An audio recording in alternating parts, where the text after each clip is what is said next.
The Depression was caused by government. It was a result of bad government. It was a result of government actions not working the way they were intended to.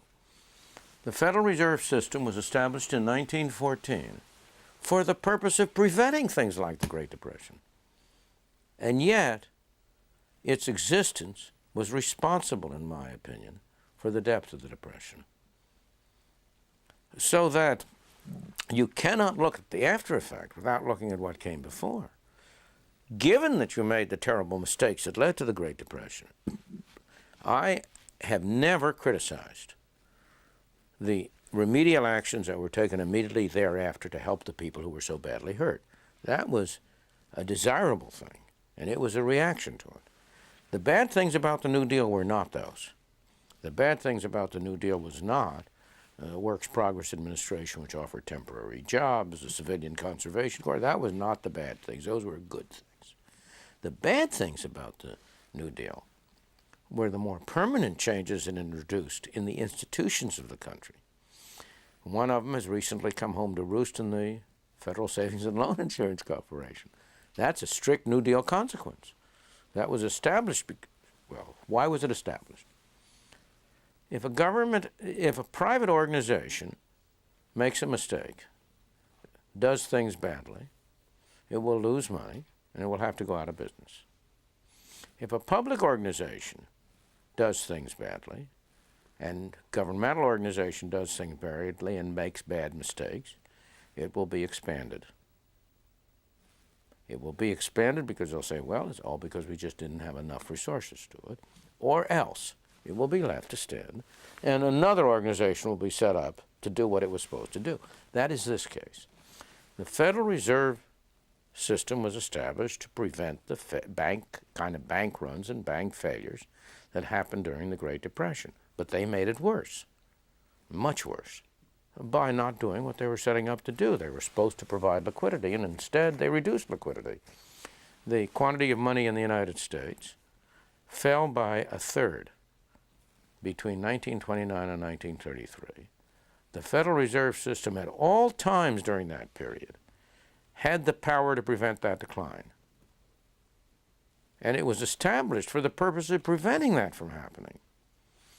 It didn't do it. And so what happened? The Federal Reserve System wasn't abolished, unfortunately, but the Federal Deposit Insurance was created to do what the Federal Reserve System had been supposed to do, to prevent bank runs. I have never argued that government initiatives may not be just as good as private initiatives. The problem with government is not in the things it tries, but in the absence of any mechanism for recognizing error. What you need, what the private system abounds in, is survival of the fittest.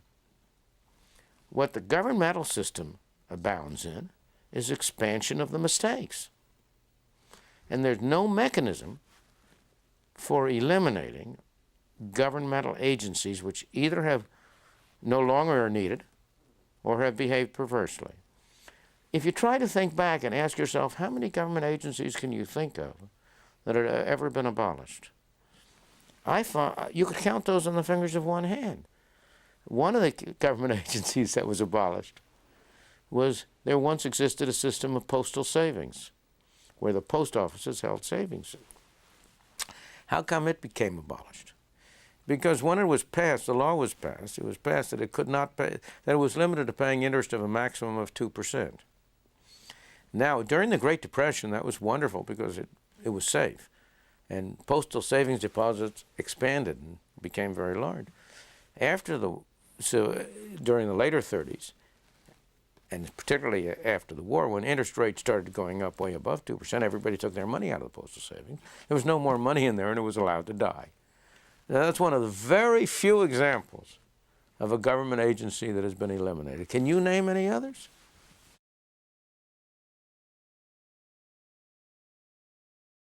Now, we don't have a free market, don't kid yourself. And the biggest enemies of a free market, the two biggest enemies of the free market are two separate groups, my academic colleagues and business people. Business people are enemies of free markets, not friends. The academic people are all in favor of freedom for themselves, except even now they aren't even in favor of that with this politically correct nonsense that's going around. But historically, academic people have always been in favor of freedom for themselves. They want to be able to say what they want, write what they want, do whatever research they want. But they're all against freedom for everybody else. They think that they know better what's good for the poor people than the poor people do. They think they can run the economy better than the businesses can. The business people are just the opposite. They're all in favor of freedom for everybody else. And at the drop of a hat, you can get any leading businessman to give you an eloquent speech on the virtues of free market. But when it comes to their own business, they want to go down to Washington and get a special tariff to protect their business. They want a special tax deduction. They want a tax subsidy. When Chrysler's on the verge of failing, which it should have done, it should have been allowed to fail, Chrysler goes down and exercises political influence to try to get the government to lend it money to subsidize. So businessmen in general, not all, there have been some notable exceptions, and I don't want to include everybody, just as not all intellectuals are in that class. But in the main, most businessmen are enemies of free markets. The real beneficiaries of free markets are the invisible man, the the consumer, the ordinary worker. Those are the real people who benefit from free markets. But unfortunately, they don't have the kind of political clout that a PAC, Political Action Committee from big business has.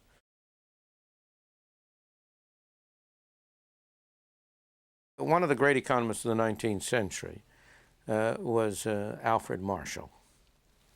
And he has as a sort of motto for one of his books, the seen and the unseen. And it's a marvelous motto for this. What happens in economics over and over again is that there are two sets of effects of any action. The immediately visible effects and the widespread invisible effects. And the widespread invisible effects are often much more important than the visible ones. But people don't see them. Let me give you very simple examples. We have a quota on the amount of sugar that can be imported from various countries. The visible effect of that is that there are about a couple of 100,000 growers of beet sugar who benefit greatly from it, who are able to keep on growing beet sugar. They don't benefit so greatly because most of the money goes into paying the expenses of growing the beets. And indeed, if there were no such quota, they would find something else to do. But who believe, in the short run, appear, the visible effect is that they are able to have a market they would otherwise not have.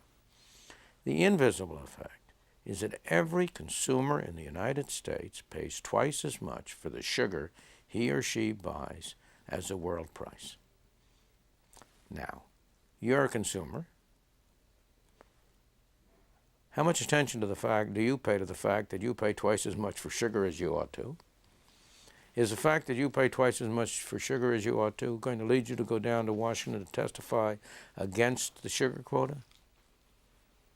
But are the beet sugar farmers going to go down to Washington to testify in favor of the sugar quota? It's a typical example of the seen versus the unseen, the concentrated visible versus the dispersed invisible. And the major reason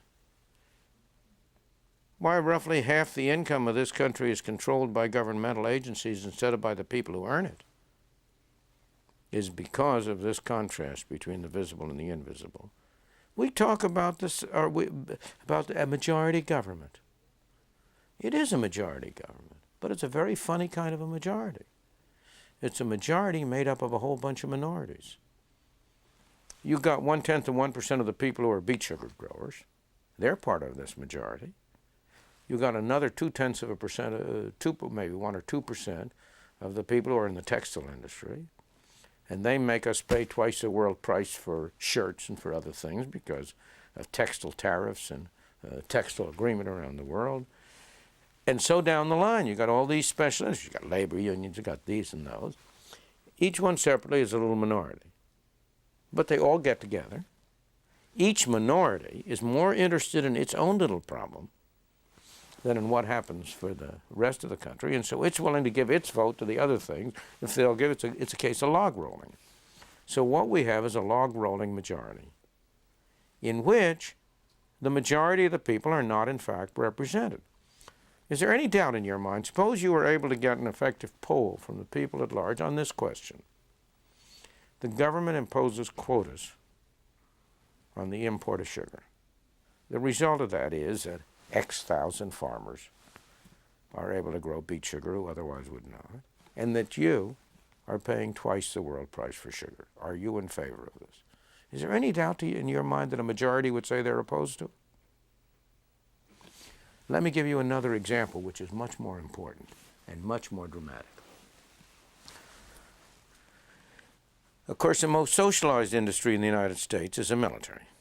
But next to the military, the most socialized industry in the United States is schooling.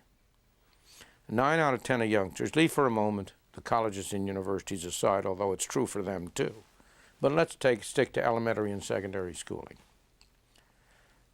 Everybody recognizes that over the course of decades, the amount of money that's going into that in real terms after adjustment for inflation has been going up per student very sharply. And everybody recognizes that the quality of education has been going down. There's not the slightest doubt. All socialist enterprises are the same.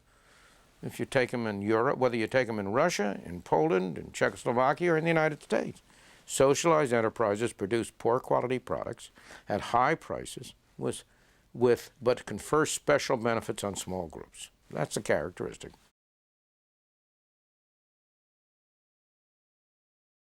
One proposal for privatizing education, for improving it, is one that I made first some over 30 years ago in a book that I was published, well, it was in an article first, and then in a book that was published just about 30 years ago, is a voucher system which has gotten a lot of attention, which is simply the idea that parents should be able to decide what school their children go to. That what you should do is to say to every parent, if you send your child to a public school, to a government school, it's costing the taxpayer now roughly about $4,000 to $5,000 per student. So if you decide to send them to any other kind of a school, we'll give you a voucher worth $3,000 so we can make some money out of it too, let's say, just for an example, by which you can choose any school you want, governmental, private, non-profit, profit-making, Catholic, Jewish, Protestant, whatever, any school you want. The parent should have the choice. Those of us who are in the upper income classes have that choice now, because we can afford to pay twice for schooling, once through taxes and once directly through tuition. The people who are hurt by the present system are the poor people, and the people who are hurt worst are those in the inner cities who cannot get a decent education for their children. Now, the voucher system, there have been quite a large number of public opinion polls about how people feel toward various proposals, including the voucher system. In every poll that has been taken, the group which gives the largest majority in favor of the voucher system are the blacks. The blacks vote 2 to 1 in favor of the voucher system. There is not a single black leader who has come out in favor of the voucher system. I once tried to persuade Jesse Jackson. I happened to be riding on a private plane with him from somewhere to Washington, I've forgotten from where, and I got him started on it. He acted as if he had never heard of the idea, but of course he had. Oh, it's a wonderful, splendid idea. Where do you send your own children? Well, several of them are going to private schools, of course. At any rate, you never heard another word from Jesse Jackson in favor of the voucher system. Why? Because where do the black leaders get their political clout? From being able to appoint people to school boards, from being able to get jobs in the school system for some of their people. They can get support out of the voters by voting for more money for education. But if once a voucher system were adopted, they would no longer have any political clout. And that is why every attempt to get a voucher system, and there have been many of them, has been destroyed and frustrated by the people with a vested interest in not having it, in particular the officials of the teachers' trade unions, of the state employees' unions, and the political people like Jesse Jackson and other such political leaders. But the reason I cite this example, and I think it's so dramatic, is because of the unwillingness of the black leaders to support something of which the major beneficiaries would be the people they're supposedly representing.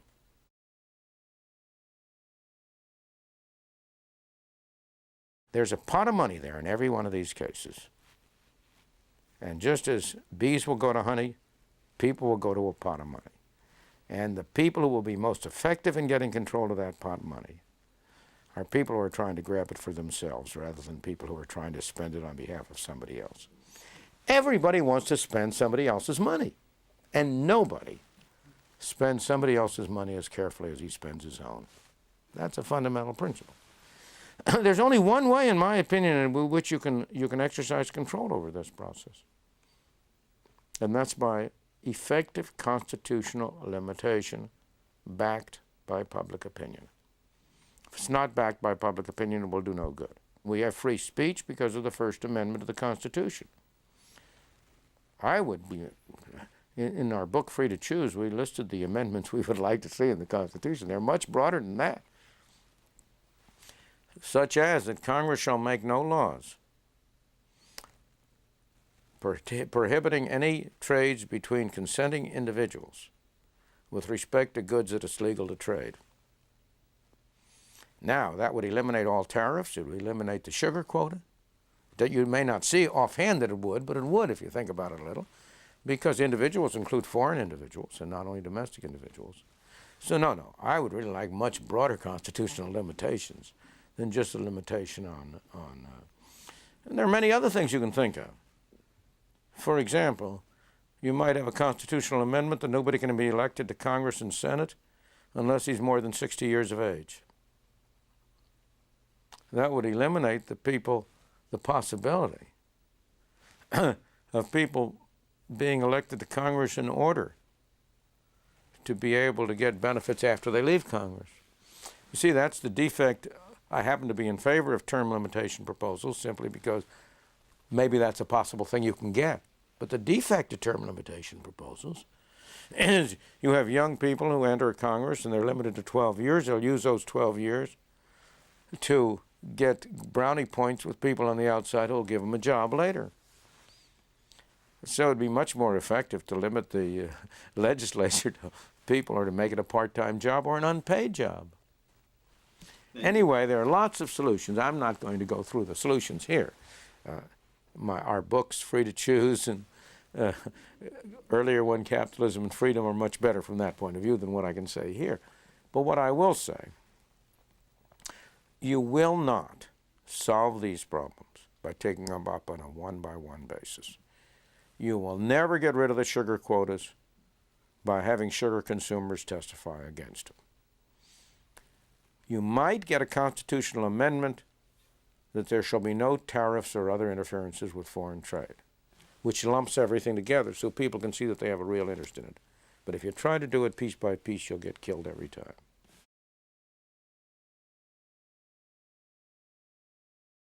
I would like to get rid of the Federal Reserve too. I would like to have money controlled by a computer. However, that's not what's happening, and I'm a realist.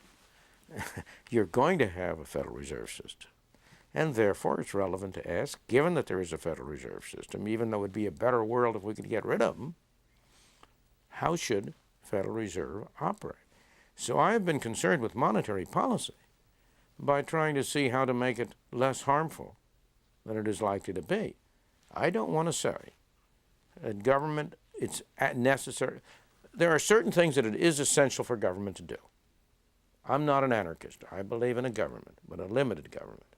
And the government should be limited, in my opinion, to very simple functions. Number one, to defending the country against foreign enemies. I have tried for a long time to see how to make national defense a private enterprise, and I have never succeeded. It's easy to see how to privatize schooling, but I don't know how to privatize national defense. So I'm reconciled to the fact that we're going to have to pay twice as much as we should have to pay in order to get an effective national defense. Because anything government does, on the average, there's some things that are more, some less. On the average, anything government does costs twice as much as if it were being done by private enterprise. So one function of government is to protect the country against foreign enemies, national defense. A second function of government, and one which it performs very, very badly, is to protect the individual citizen against abuse and coercion by other citizens, to keep you from being hit over the head, mugged on the street, your house broken into, and so on. And I believe that the government performs that function very ineffectively because it's doing so many things it has no business doing. The third function of government, a very important function, is to define the rules of the game we play. What's private property? If an airplane flies 10,000 feet over your house, is he violating your private property? If he flies 10 feet over your house, is he violating your private property? There's nothing natural about where the line should be drawn.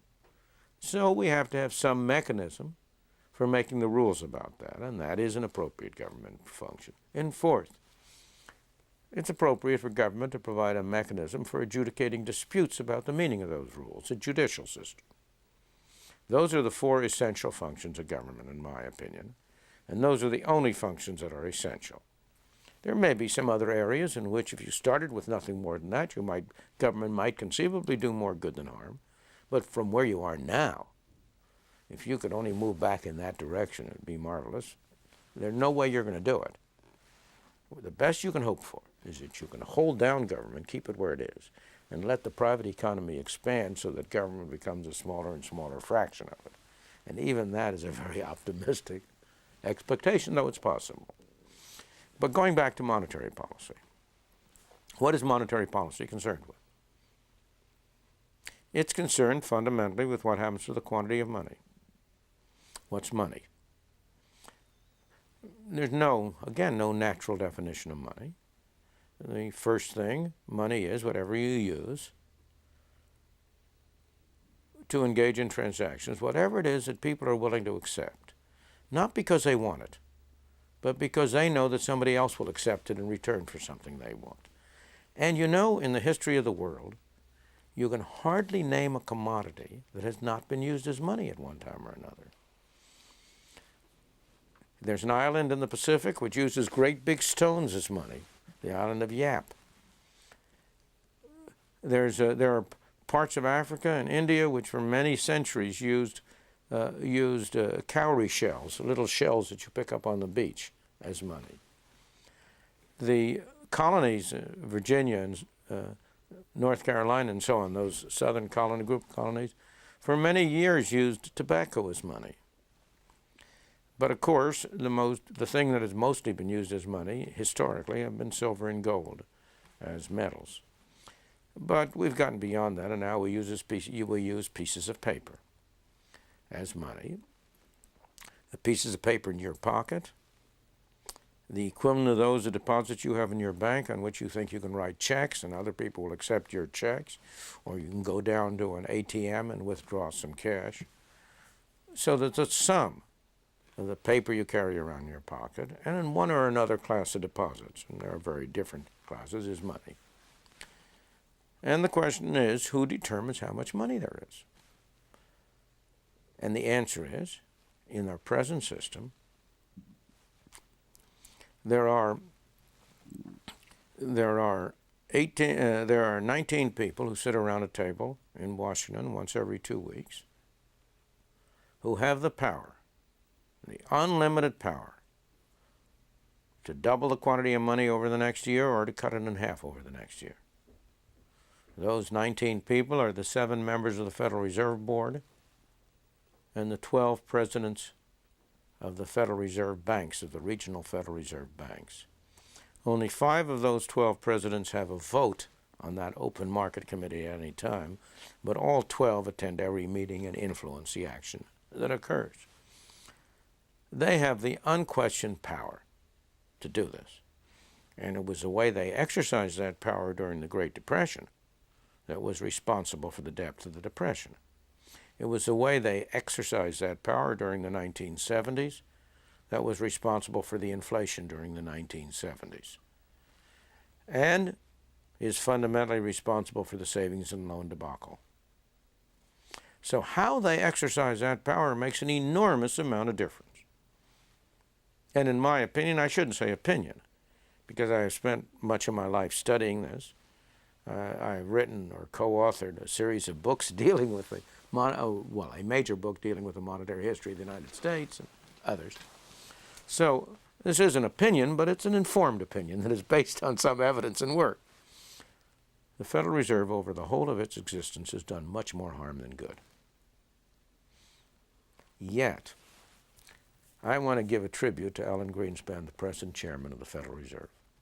As penance for my sins, I have read the statement of every chairman of the Federal Reserve Board since its beginning to Congress, when he reports to Congress. I hate to tell you how many of those I've read. Until Alan Greenspan alone, in not a single one of those did any chairman ever say, we may have made a mistake. Every one of those reports, when times were good and prosperity, they say, oh, we're responsible for what good times you have. In bad times, they say, oh, the times are bad in spite of us. We did everything we could to offset it. Even in the depth of the Depression in 1932 and 33, the chairman of the Federal Reserve Board was saying, you cannot imagine how much worse things would have been if we hadn't done our duty. But Alan Greenspan is the first chairman of the Federal Reserve who, in public testimony before Congress, said, we may have made a mistake. And I give him very high marks for that. So, as I say, this has been a system which has done far more harm than good, and I am concerned with the question of how can we rein them in so that they do less harm and more good. And the problem is to exercise accountability, to make them accountable. And there are various ways in which this could be done. The main thing I have always argued for, and I'm not sure it's the best way, and indeed, a former student of mine has suggested what I now think is a better way, but what I've always argued for is requiring them to keep the quantity of money growing at a steady and relatively slow rate. Now, they've departed from that, and every single mistake is connected with a departure from that. Almost always. There are one or two occasions on which the departure was justified, but most of the time it has not been. And the problem is, how do you get that rule in law, and how do you make it accountable? How do you make it in the self-interest of the members of the board to follow the rule? As I say, there are various other ways that have been suggested, but that's the essential problem, is to impose rules which will keep the quantity of money from either growing very rapidly or declining very rapidly. Either the one or the other is bad. If it grows too rapidly, you have inflation. If it declines too rapidly, you have depression. You're not going to get rid of minor recessions. But even the present recession, in which we are now as we talk, has unquestionably been made deeper than it need be, because over the past 4 months, the Federal Reserve has let the money supply grow at a very, very low rate, much too low a rate. A lower rate, if the rate at which it's been growing over the past 4 months were maintained indefinitely, we would get not stable prices, but declining prices. And what we ought to aim for is a rate of growth of the money supply, which gives you relatively stable prices. They're always shifting their rhetoric. You have to distinguish rhetoric from substance. They've often talked about paying attention to money growth, but they almost never have done so. And that's because they come out of a banker mentality. And the banker mentality is to look at the Fed as a credit instrument and as having something to do with interest rates. It would be too complicated for this present purpose to explain that, but it's a major mistake, in my opinion. And I believe the Fed can influence interest rates, but it can't determine them. But it can determine what the quantity of money is. That's the one thing it can really control. And it ought to be judged on the basis of how well it does that one thing.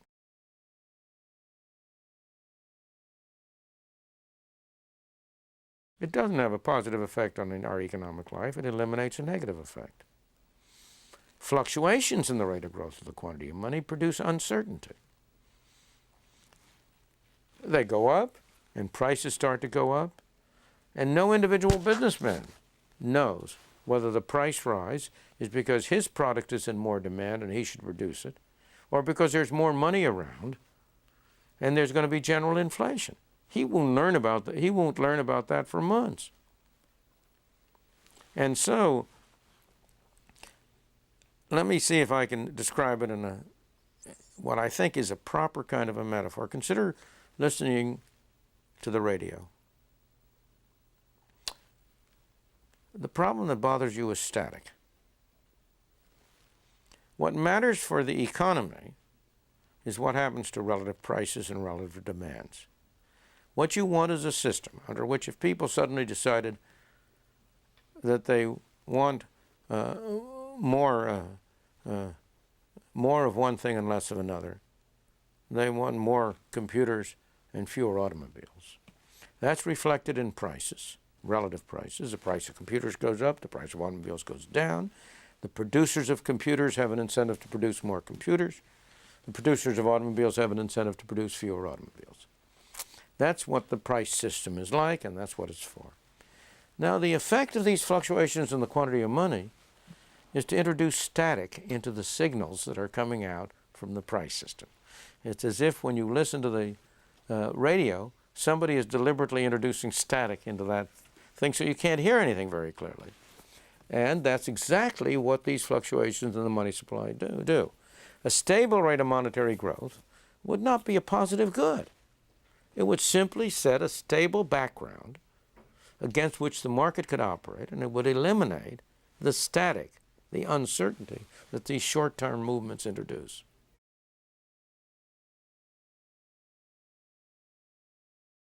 Well, it's hard to know. I don't think you ever have that sense.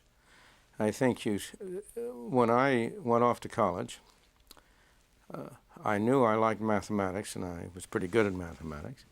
And I was an ignorant boy in a small town, in a family that had never had anybody who had gone to college. I didn't know what you used mathematics for, and the only thing I could find out was that it was used in the insurance industry somehow. So I started to bone up on actuarial work, and I was going to become an actuary. And indeed, there is a thing called fellows, actuarial fellows, that you have to pass a series of examinations for in order to become a member. And while I was not a graduate, I took some of those examinations. They're about the hardest examinations in the world, as anybody will tell you in mathematics, and I failed some and passed some, but I passed some before. So that was my original intention. I just wanted to be able to make a living out of math. But then when I got into college, I started getting involved in economics as well as mathematics. And it was also a propitious time. It was I started college in 1928, and by 1930, when I was a sophomore, the economy was started to go into a decline. By 1931 and 2, it was, of course, a precipitous decline. And it became clear that an enormously important problem was what was going to happen to the economy. That seemed the most dominant thing.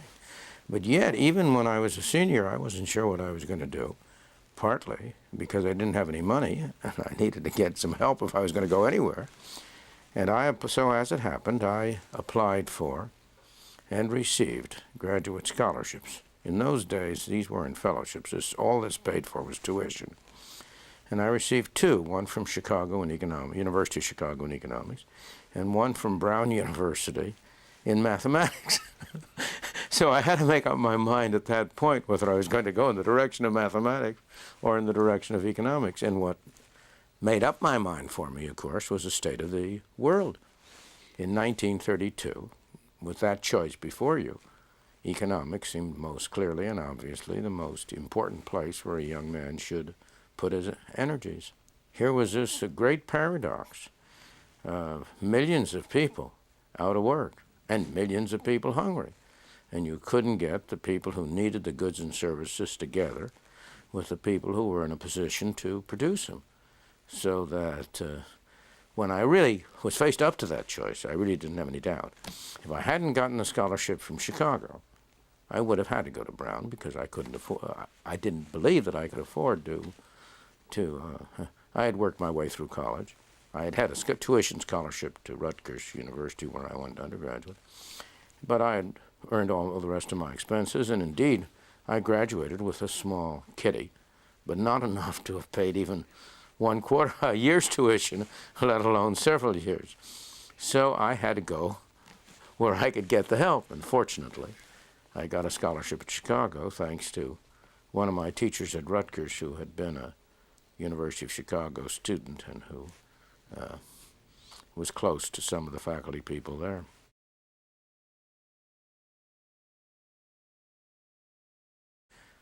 My father died when I was 13 years old. So my mother was a very intelligent, able woman.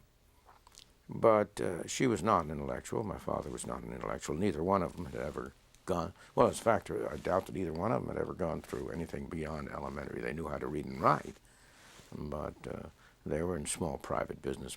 We had a small retail store at the time that my mother ran, and that was a source of the livelihood, and also was a source of enormous aggravation because you were always owing more money.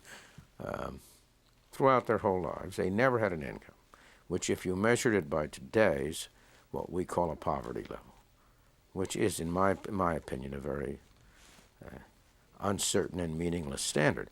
But if you measured it by that, they never in their whole lives had an income that came anywhere close to the poverty level.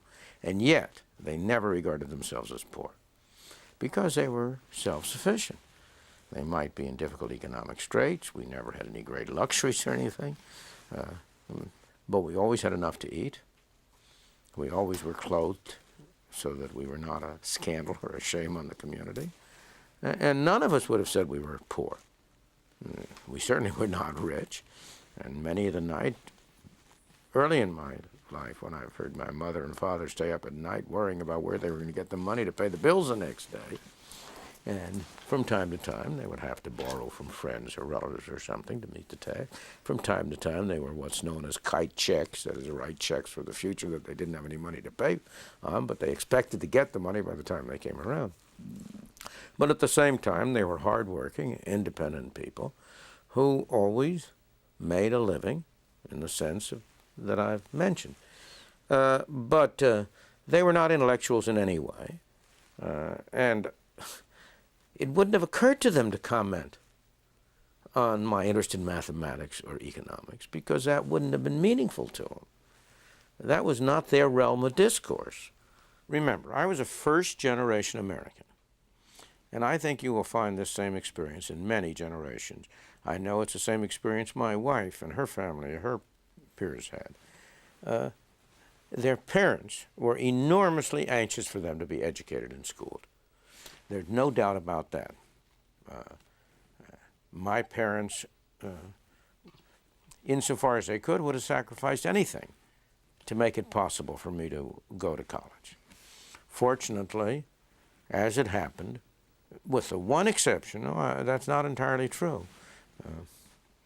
As I say, my mother never had anything more than a very low income, but my family had one great piece of good fortune during the Depression, which was an older sister of mine worked for the Western Union Telegraph Company, and she was employed throughout the Depression, so that they had a steady source of income, and she was unmarried and lived at home and contributed to the family.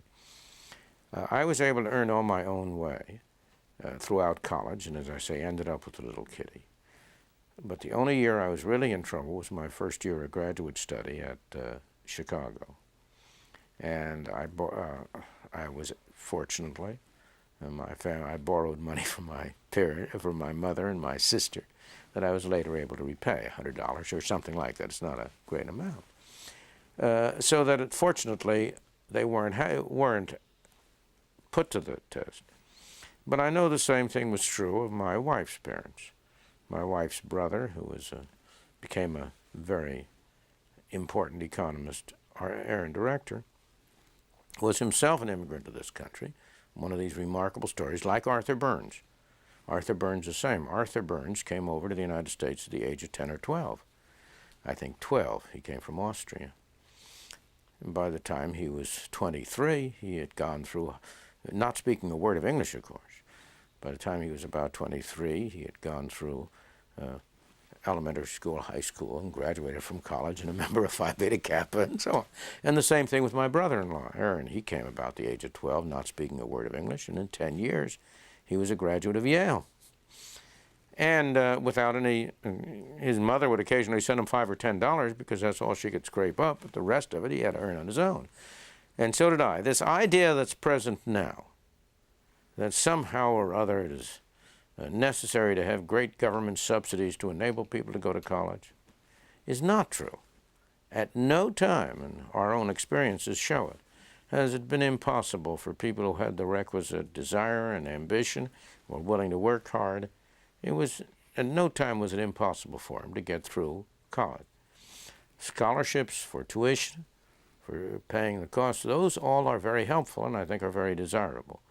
But I think our present arrangements, under which we subsidize so extensively people on an across-the-board basis without a question of merit or anything or need, are very undesirable. But anyway, that's a separate question. But to go back to your question, people like me, were of a new generation, and we were in a different world. It wasn't their world. The world they had grown up in had been an altogether different world. And so if I had said to my mother, you know, I'm going to be interested in mathematics, she would have said, what's that? And let me emphasize, it was not because they were uninterested or unwilling to make sacrifices, not because they didn't value intellectual activities very highly, but because they were not sophisticated. I grew up as I say, in a family which my mother and father were both immigrants from Europe, but they had both come over as teenagers and met in this country. And it was a rather typical Jewish family, and as you know, Jews have always valued intellectual activity very highly. And I was always very much interested in intellectual activity. That is, I was a voracious reader as a young man, and I did very well in school and so on. So that it really never occurred to me that I was going to do anything else but go on to college if I could manage to get the money to do it.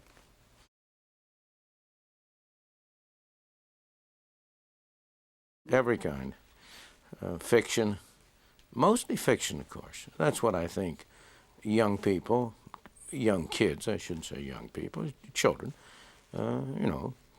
between 6 and 16, are inclined to read mostly as fiction, and I read all kinds of fiction. I had a small library, the Railway Public Library, and I exhausted whatever they had on their shelves. Jack London wrote a marvelous book called The Scarlet Plague, which I must say for some reason is the one book I remember best out of that period. It had to do with the Scarlet Plague is a novel, and has to do with there's a illness, a scarlet plague, that comes to the country. People die out all over the world, all over the United States, except for small isolated colonies that are left. Advanced civilization collapses, the buildings in New York are empty and so on. And here's a boy who's suddenly growing up comes in the wilderness of California as it happens, and he stumbles over a railroad track, which has by now been almost buried in the dirt. And he asks his grandfather or his father about that, and then you hear the story about this plague that wiped out mankind and how in isolated places they are gradually coming back. I don't know why that one stuck in my mind so much, but it did.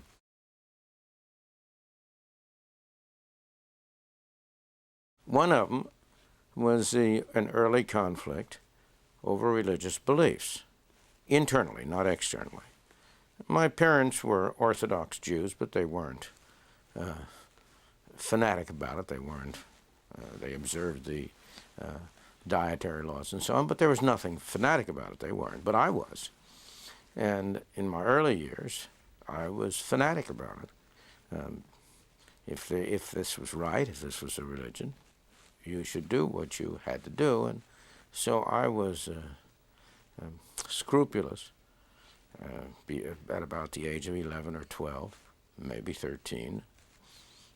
Not quite 13, I guess 11 or 12, 10, 11, 12. I was an enormously observant Jew. I remember once going on a joint Boy Scout trip, a trip with a number of Boy Scout troops, at which they were going to have hot dogs for lunch, and they were not kosher hot dogs. So I ran away because I didn't have the courage to stand up and say I wasn't going to eat them. That was a defect of my character, and I simply ran away. But then, somehow or other, and I don't know where, I began to question it. And when I finally decided that there was no fundamental basis for it, that all of this was mostly myth and prejudice, then I went the other way, and my wife will tell you that I became fanatically anti-religious. So that was one set of defining events, which certainly had a very great impact on me. A very different set is of another kind that I can tell you very quickly. I had a teacher in high school who was really, somehow, I think he taught government or political science, something like that, whatever you call it in high school. But he also taught Euclidean geometry, plane geometry, simply because he liked it as such a beautiful intellectual discipline. And I took his course, and one point or another, he got rhapsodizing about the beauty of geometry, and he quoted the last lines of Keats's Ode to a Groschen Urn. Truth is beauty, beauty is truth. That is all you know and all you need to know.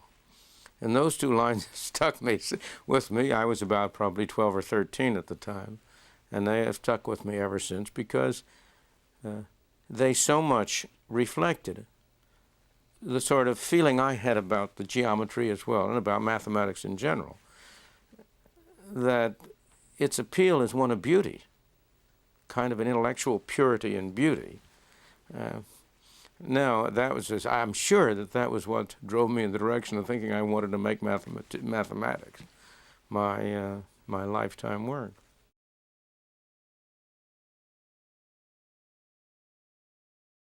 I hope and I believe I've tried to examine what their actual effects have been as opposed to what their intentions were.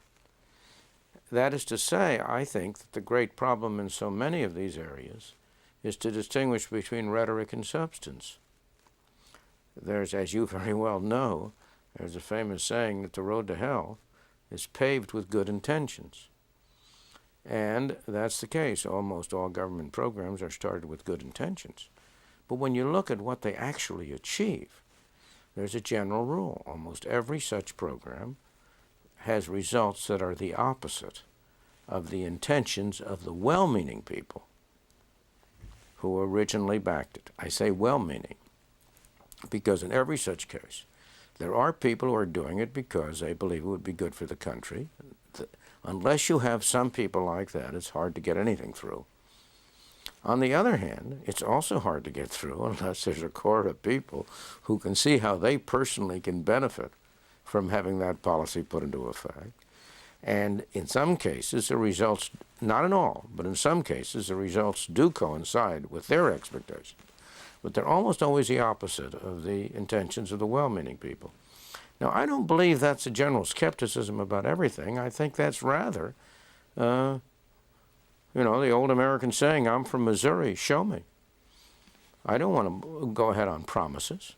You want to look at what actually happens. And so I believe that the attitude there has been a combination of the real training I got in the field of economics, the attitude toward economics as concerned with real problems and as a machine, one of the great economists said, machinery, as a bit of machinery with which to examine the real effects of real policies on the one hand, and the desire to see what actually happened as opposed to what people say will happen.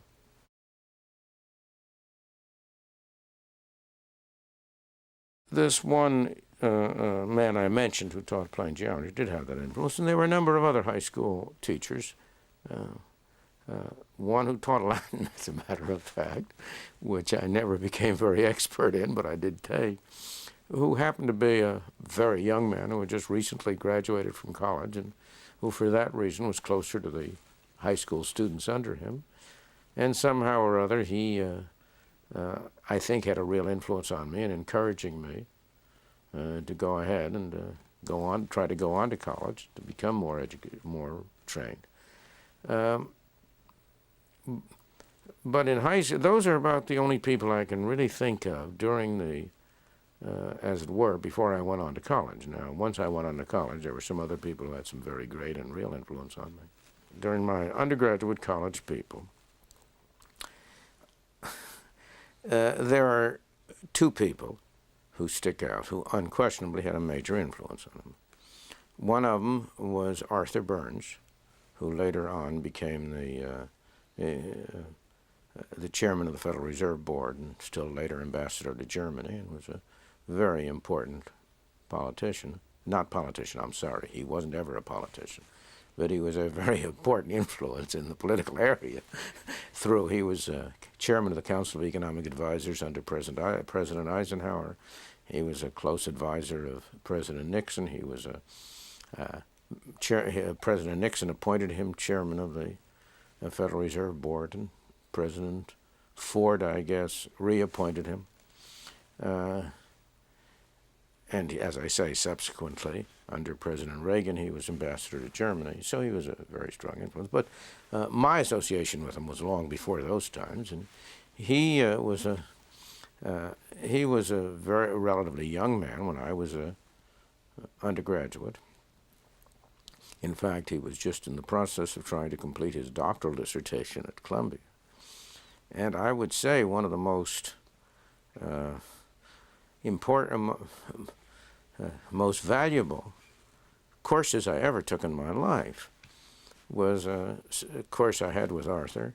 I call him Arthur because he later became a very close friend, personal friend of mine, and we were friends for all of his life, and he died a few years ago. And there's nobody except outside of my parents. As I said, I gave a little talk at a memorial ceremony for Arthur after his death. And as I said, outside of my parents and my wife, there's nobody else who had as much influence on my life as Arthur Burns did. And as I say, that major source of influence started exerting itself during a course I took in which there were only 2 students and me. And this course consisted, I don't know what it was supposed to be, but it consisted in going over the draft of his doctoral dissertation sentence by sentence and trying to find mistakes in it and analyze it and improve it and criticize it. And as I say, I can think of but one other course in my life that has as much value to me as that course, because it supplied standards of workmanship, the level of accuracy you ought to aim at, the openness to criticism. Those are the kinds of things it provided. Arthur was a great scholar. He went from Rutgers. He only stayed at Rutgers for a few years, and then he became a professor at Columbia University. And he went and at Columbia University was associated with a research organization called the National Bureau of Economic Research, and he worked there with Wesley Mitchell. You read in the papers today about the leading indicators. Those leading indicators derived from the work of Arthur Burns and Wesley Mitchell at the National Bureau of Economic Research during the 1930s. Henry Morgenthau, when he was Secretary of the Treasury, asked Mitchell if he would Wesley Mitchell, who was a very famous economist at the time and who was head of the National Bureau before Arthur was, if he would develop some way of trying to forecast what was going to happen to the economy that they could use at the Treasury. And he and Arthur, and mostly Arthur, produced this set of leading indicators, or I shouldn't say the present set, but they produced the original set, which is a great-grandfather of the present set. So that Arthur certainly had an enormous influence. And the other person there who had an enormous influence on me was the man I mentioned who really was responsible for my going to Chicago, Homer Jones. Homer Jones was at the time a graduate student at Chicago who, however, had taken a job as an instructor at Rutgers because he needed the money, and had been working there for a couple of years, and he was a relatively young man, but also he had a very real influence on me because of his understanding of economic analysis, and also because of his qualities as a teacher and as a human being. He was a great human being. Homer subsequently also went to Washington to work with the Federal Deposit Insurance Corporation, and then he became a vice president of the Federal Reserve Bank of St. Louis, and really had a great deal of importance in the area of central banking and monetary policies. And Homer had been was something of a disciple of, or a student of, Frank Knight at the University of Chicago, Frank Heinemann Knight, Frank H. Knight. And through Knight, he persuaded Chicago to offer me a scholarship, a tuition scholarship, and that's how I happened to go to the University of Chicago. So those two people unquestionably had the greatest influence. I mean, now there are other people who, obviously other professors, other teachers, and so on, who had an influence on me, but those two stand out.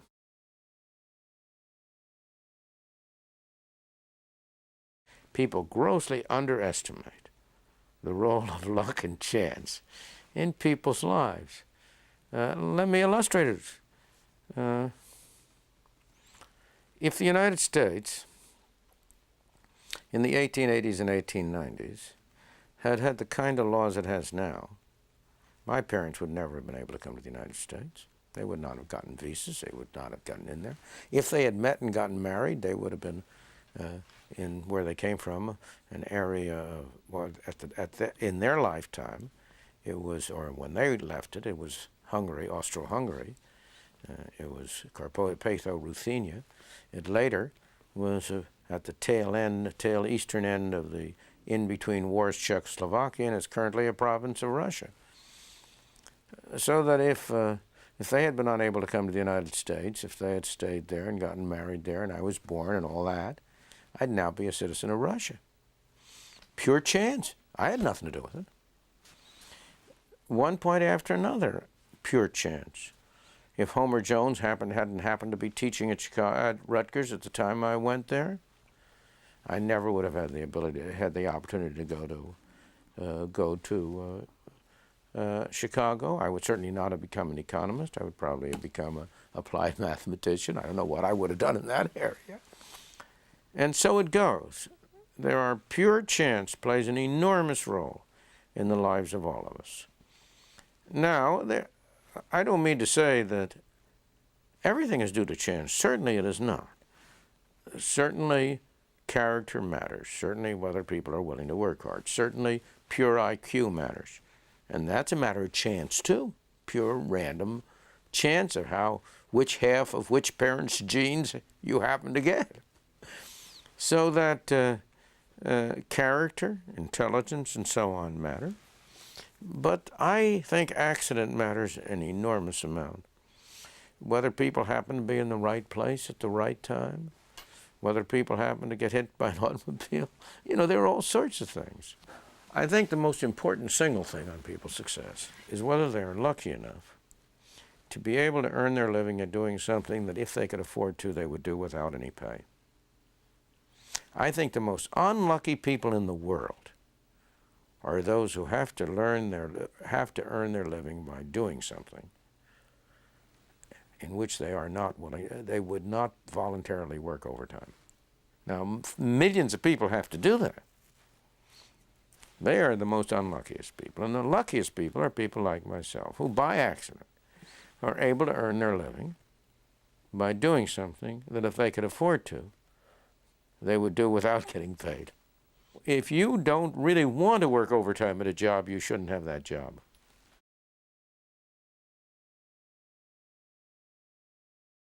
The notion that you can anticipate developments in the economy goes back well over centuries.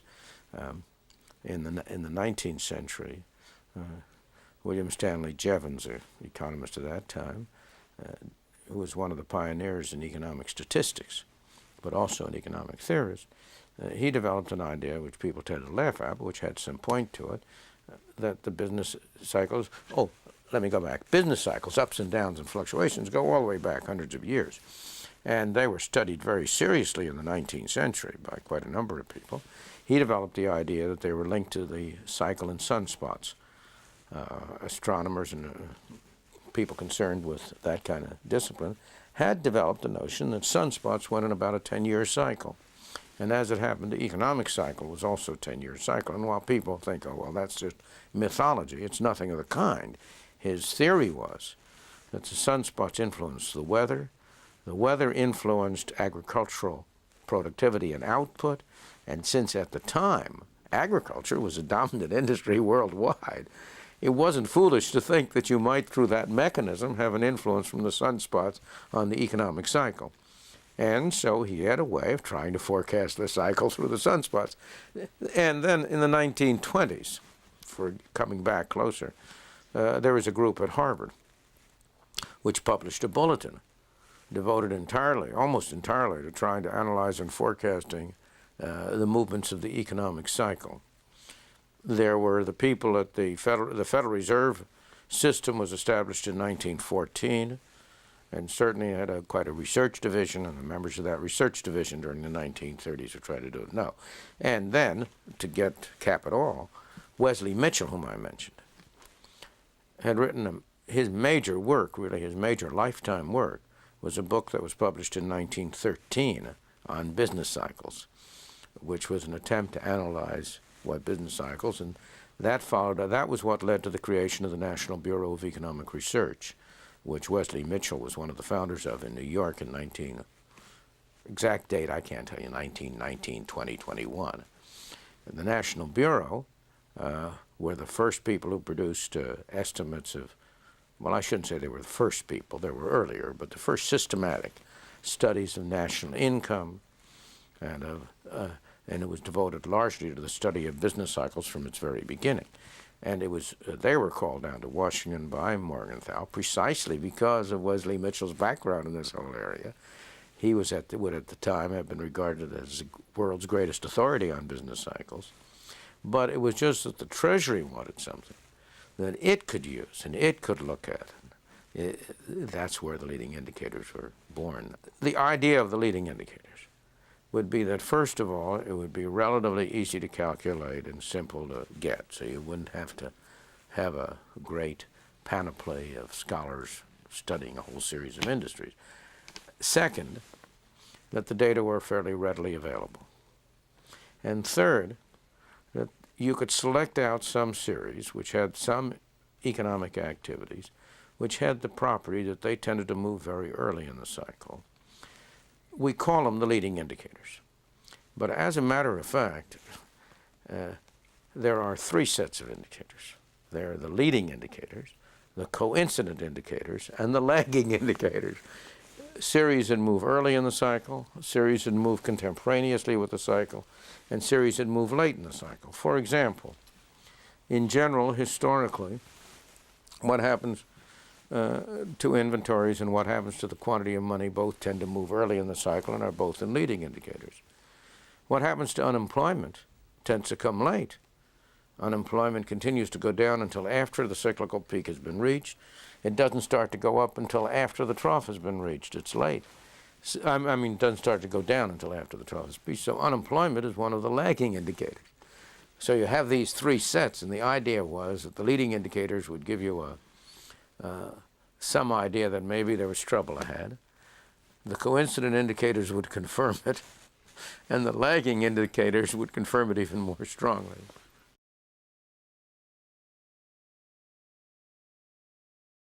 I've been very fortunate.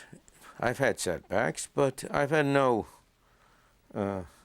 really major traumatic setbacks. I was very, very fortunate after, and again, it's pure accident. I happened to graduate from college in 1932. I did a year of graduate work at Chicago from 32 to 33. And then, again, this is pure accident. I got a fellowship at Columbia the next year, which was an enormous boon to me. I had never seen so much money in my life. It was $1,500, of which $300 went for tuition.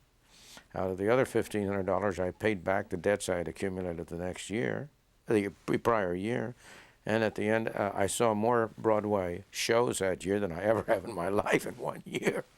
Because that was during the Depression, when you would go downtown, down to Gray's bookstore in Broadway and pick up a ticket to the best show in town for 50 cents because they were being sold cut rate. And I had enough money left at the end of the year to finance a real summer's vacation, which I had never had before, and I had usually worked in the summers, with a friend of mine up in Canada. So that was real, really. And again, pure luck. Why was it lucky? Well, it so happened there was a professor at the University of Chicago, Henry Schultz, a mathematical economist with whom I established a good relation, who happened to have a good friend at Columbia, Harold Hotelling, who was also a mathematical economist and one of the great ones. And through Hotelling, he got me a fellowship at Columbia. So the next year I went back to Chicago and worked for Henry Schultz as his research assistant. And then the New Deal came along. And while the New Deal was not good for the country in many ways, it was very good for me because I was able to get a job in Washington at the National Resources Committee in Washington, doing work that I enjoyed very much and that was very much along the line of my own interest in development. And then after that, I was able to get a job at the National Bureau of Economic Research in New York, where I effectively wrote. People nowadays have the idea that when you get your PhD degree, you go right straight through. You first study, and then you write your PhD, and then you get your PhD, and then you go out in the market. And that's only because of changed financial arrangements. In my time, very few people wrote their PhD in residence. When they got their courses through and were able to afford to get that paid, they went out and got a job, and while they were working on their own spare time, they wrote a dissertation. Well, and that was my case, except that I was lucky enough so that I got a job at a research institution, National Bureau of Economic Research, to work with Simon Kuznets, who was a great economist. Also received a Nobel Prize in economics before he died. And Simon was doing a study on the incomes of independent professional people that I was hired to assist him on, and that ended up as a book published jointly by him and me, part of which became my dissertation. Perhaps the most traumatic event of that period of my life was the next year, 1940-41, I guess, when I was able to get, I've left out, of course, the most important event of that period, which was getting married. But leaving that aside, we went out to Wisconsin on a visiting arrangement for a year, University of Wisconsin, the Department of Economics. And I got involved in the center, embroiled in the center of an internal dispute, and became it really was quite a storm. There was a conflict. There was a business school that was trying to take over the economics department, and there was a dean of the arts and sciences who was trying to improve what he thought was a mediocre economics department. And he offered me a tenured position at Wisconsin, and I accepted it. But then all hell broke loose, and the people of the business school and some of the people in the economics department started to complain about how this arrogant dean was trying to force me down their throat, and I was this young brash man from New York, and he was offering me a higher salary. I think it was all of, what was it, $2,600 a year? I think that was it. Maybe it was $3,000. It was that order of magnitude. And he was offering me that, and that was higher than they were paying somebody else. So anyway, as I say, the real thing that was happening was a dispute between the economics department and the School of Business, but I became the center of it, and it also involved elements of anti-Semitism. In Wisconsin, this was in 1940, when there was a war had started in Europe, but not here, and Wisconsin, as you know, had a large German population, and there were a number of people in the economics department who were very strong sympathizers with Germany. And as is not surprising, I was not on that thing, and I had spoken very openly of my belief that the United States ought to go into war on the side of the Allies. So at any rate, that got involved. And as soon as when it got to that point, I just quit. I asked the dean to withdraw my name from consideration and quit. So that, but nonetheless, that was a very traumatic experience. I have since had been involved in similar public disputes, but that was the earliest and the defining one, as if I may say so for me.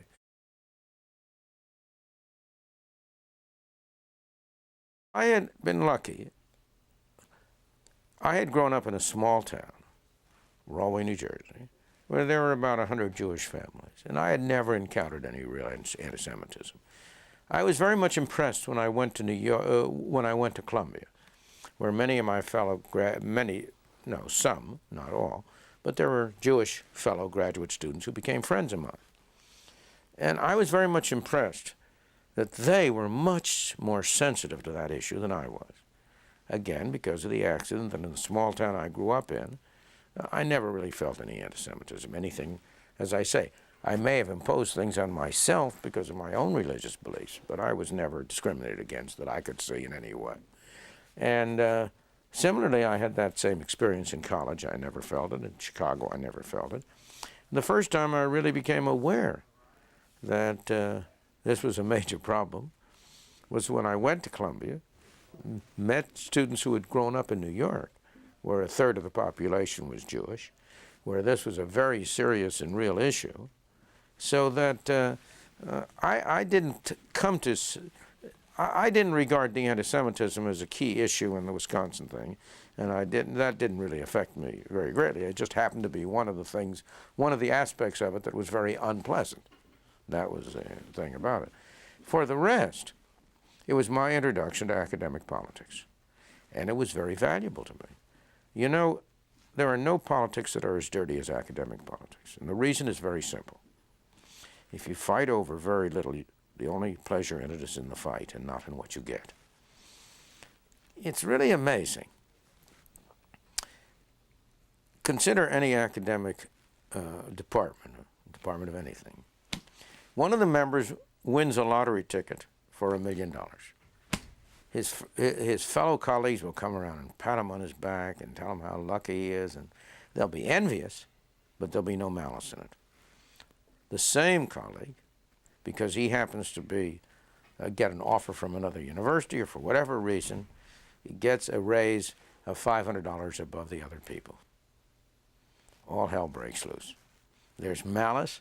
That's disgraceful, that's terrible, that's special treatment, that's academic politics. Because there's very little at stake. And therefore, people fight very hard about it when they fight about it. And academic politics can be as dirty as any politics in the world. And my introduction to that was the Wisconsin affair. And it taught me that I am going to stay clear of that kind of politics for the rest of my life. And fortunately, again, just pure fortunately, I've never again been involved in anything of that nature.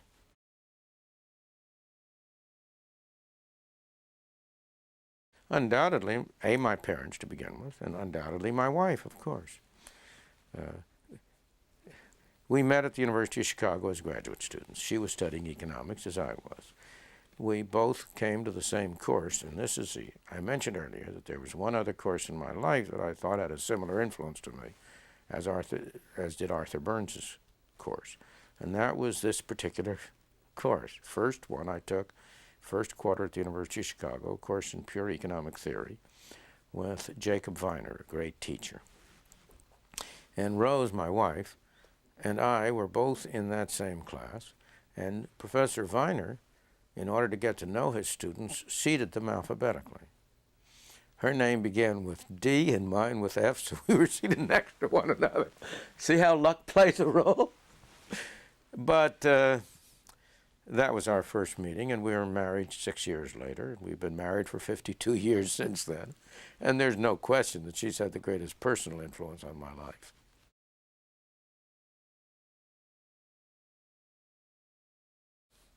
You know, I think economics is a very fascinating subject, but I'm sure also that if I had become a mathematician, I would have found that an equally absorbing subject. No, I don't really think I've ever gotten bored with my work. Now, of course, there are parts of it that you enjoy more than other parts. And some parts are real drudgery, but you have to pay the drudgery. But the parts you really enjoy are the creative parts. And the parts, what you pay for it, is when you, A, have to write it down, but you do have to write it down. And B, when you edit when you edit and rewrite and rewrite and rewrite, and I think one of the defects in the work of most people is that they don't do enough rewriting and editing. Another experience that had a great influence on me was involved the gentleman I've already mentioned, Wesley Mitchell. When I was working at the National Bureau of Economic Research with Simon Kuznets, and we wrote jointly, I did most of the writing, I guess, on it, that's on this particular thing, what was published as a bulletin about the preliminary results of our studies. And we wrote a draft of it, and Mitchell, who was a director of research and the head of the institution, read it, and he came in and he said to me, he said, you know, Simon came to this country as an adult. He was born in Russia. He was schooled in Russia. He came here about when he was 18 or 20, I've forgotten, but then he went to college in the United States and became. So he said there's some excuse for him not writing very good English. But you were born in this country. There's no excuse for you not writing English. And he gave me holy hell for the sloppiness with which I had written that. And he said, you know, people will always say, oh, I know what I mean, but I can't express it. And he said to me correctly, if you can't express accurately what you mean, you don't know what you mean. And I must say that that episode has had a very big influence, a major influence, on that aspect of my life. And he was absolutely right. He himself was a beautiful writer and speaker. If he spoke extemporaneously, the sentences would come out perfect. You'd start on a long sentence and think he wasn't going to finish it properly, and he would, and it would be elegant, good English. It's a rare gift, and I've known very few other people who had it.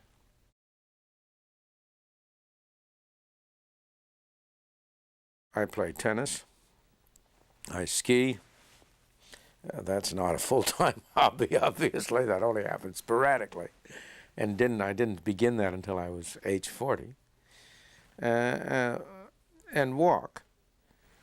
And of course, those are the physical hobbies. And I think as you get older, you have to be more and more certain that you carry on physical activity of a rather disciplined kind. But outside of that, I would say my major hobby has always been widespread reading. My wife is an avid gardener, and I occasionally serve as a laborer on her behalf.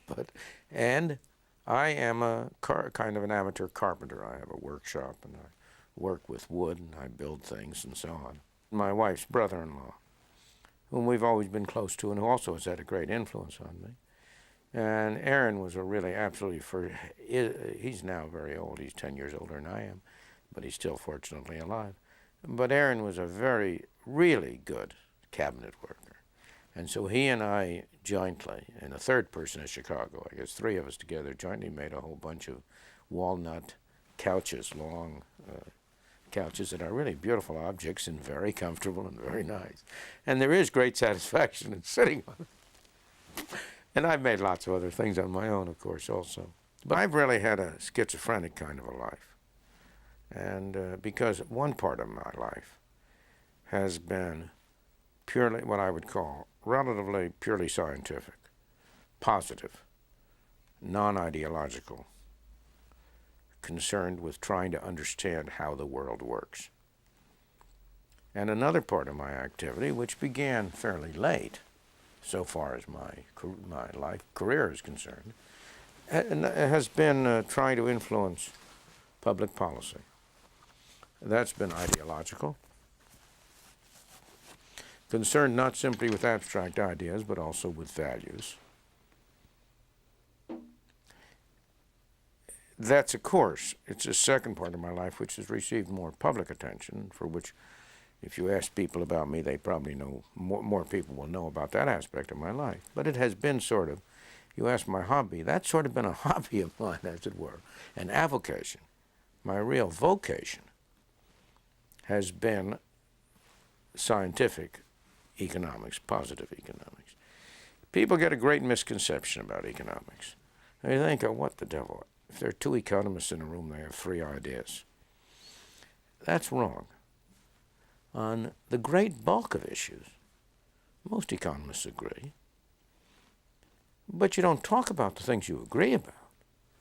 And what gets into the press, what's newsworthy, are the disagreements and not the agreements. And where are the disagreements? On those parts of the discipline that are least well developed and that you know least about. You find exactly the same thing in other disciplines. Here's physics. People think of it as a pure, hard scientific discipline, but when it comes to issues where values enter in very much, such as whether you ought to have SDI, for example, or not, you don't have the physicists speaking with a single voice. They're divided into camps and into groups. It's no different in all disciplines. Whenever values enter in, something different happens. But if you stick to the scientific part of the discipline, there is an enormous amount of agreement among economists. I have often had young people who became very much interested in policy, in whatever kind, who have wanted to devote their life to promoting what they thought were the right policies. And I have always advised them, look, that's all right as an avocation, but don't do that as your vocation. You get to do something and earn your living on something which you enjoy doing, but which is non-ideological and non-policy oriented, and then do the rest as a sideline. Because if you once start going along the other line, sooner or later you're going to lose your sense of objectivity. You're going to become a kind of a fanatic, a pure ideologue. You're not going to have this balance to it, which you want to have if you want to keep yourself an open-minded person. You're very much dependent on the kind of sources of income that you don't want to become dependent on. Because you will find that you have special interests who will support you as long as your ideological preconception meets their special interest. But they won't have anything to do with you if it doesn't. And therefore, if you try to make your living that way, you're always having to come up against a situation where you have to decide whether you're going to sacrifice your principles in order to be able to get the money you need in order to achieve something else. That is to say, maybe I'll bend a little in this direction because that way I'll be able to push my other idea. It's not a healthy way. It's not a healthy life. It's not a good life, in my opinion. If you get some kind of a solid base, I don't care whether I'm not saying it should be intellectual. Go into business. But get yourself an independent base so that you can really be truly consistent and stick to your principles. You don't have to modify them in order to satisfy somebody else. People don't realize how hard it is to have truly free speech. Very few people in the United States are in a position where they can express what they really believe freely and without inhibition. No head of a business is, almost no head of a business is, very few. Because if one way or another the ideas they express are going to offend some source of income for their firm, they're in trouble. I can give you some very simple examples. Here, during the 1950s, 50s, 40s, and since, the U.S. has been issuing savings bonds. There's been a great deal of propaganda to buy savings bonds. For much of that period, though, that was the biggest bucket shop operation in history, because the government was issuing savings bonds, which, when they were redeemed, would enable you to buy less than the initial price would have purchased. You paid $100 for a savings bond, you got 3 or 4% interest, but the inflation rate was 5 or 6 or 7%. When you got back the $125, $150 at the end of the period, it would buy less than the $100 did at the beginning. You were paying for the privilege of saving. It was a bucket shop operation. It was a disgraceful operation. I think it should never have been engaged in. All right, now, during much of that period, every bank in the United States, in sending your monthly statement to its depositors, would include a brochure advertising the virtues of savings bonds as a way of saving for your future. I have talked, at that time, I talked to many bankers, and I said, tell me, do you buy savings bonds for yourself? Of course not. Do you really consider them a good investment? No, they're a terrible investment. Why do you put these brochures in your slips? Oh, because the Treasury wouldn't like it if we didn't. Again, there were formed committees, savings bond committee. They had big advertisements in the paper with the pictures of all these great people on there, advising people to buy savings bonds. 9 out of 10 of those people knew that they were giving very bad advice. And they were all doing it because it was very important for them to be in the good graces of the Treasury or whoever else. Let me give you a very different example that had nothing to do with wartime at all.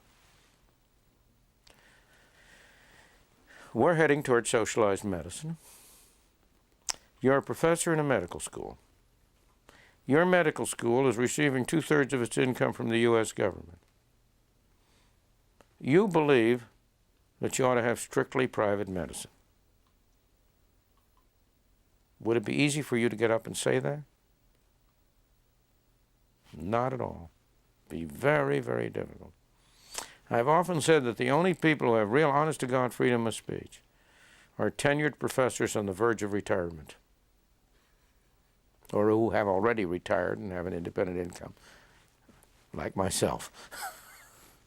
But I think one of the most precious things in life is to be able to say what you believe freely and openly without having to worry too much about the consequence. I say too much. I don't believe that it ought to be costless. If you're going to say unpopular things and you're going to become unpopular as a result, that's going to impose a cost.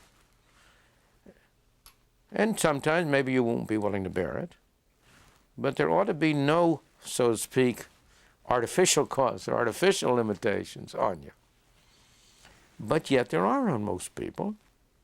I could give one example after another of the same kind of thing. Right now, you have this terrible situation that's happening in college after college in this country of a complete intolerance for speech which is not, quote, politically correct. It's come to be a new term that's used, politically correct speech. It's a terrible term. It's a disgraceful term.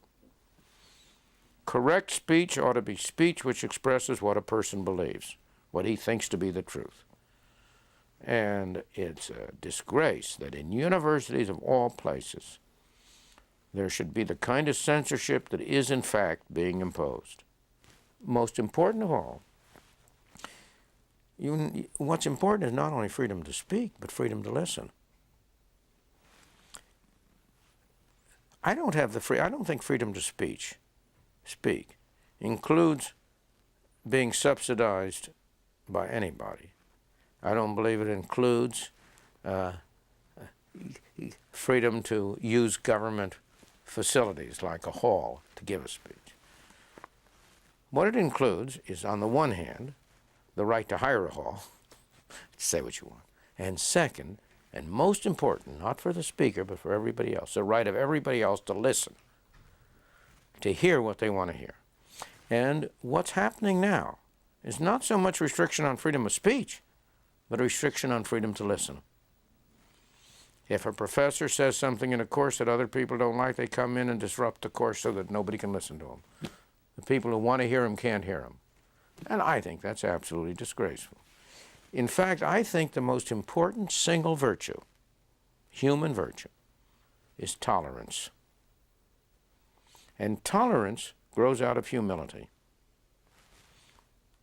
If you really know the answers, if you really believe that you have the truth, the ultimate truth, you can't. How can you tolerate? How can you let anybody sin? If you really know what sinning is, can you let them sin? No.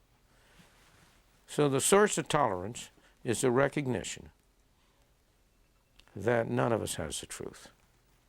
We may have very strong feelings, we may have very strong beliefs, but we always have to recognize the possibility. I like to quote a statement that Oliver Cromwell made, which he didn't really believe, but he states it very well, even though he doesn't believe it. By the bowels of Christ, he said, I beseech you, bethink you, you may be mistaken. And that's what's important, and each of us has to believe, well, now, I'm pretty damn sure I'm right. I'm pretty sure I'm right. But there is a chance I may be wrong, because the other fellow also thinks he's right. And who am I to say that somehow or other the views he holds are less good than the views I hold? So I ought to be free to try to persuade him of my view. He ought to be free to persuade me of his view. But neither of us have the right to coerce the other through physical intimidation.